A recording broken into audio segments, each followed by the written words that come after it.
Don't skip a single step. Watch till the very end to unlock the 100% guaranteed fix. No.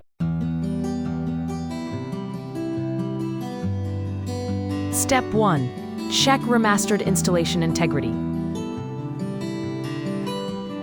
1. Check OBSE Oblivion script extender compatibility. 2. Check for conflicting DLL files or patches. 1. Step 4. INI file cleanup, specifically for Remastered.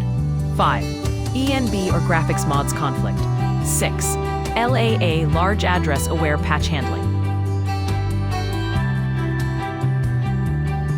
7. Load order or missing master files. 8. Remastered specific crash logs. 9. Disable intro video. Some remasters include custom ones that break. 1. Reinstall only the remaster core.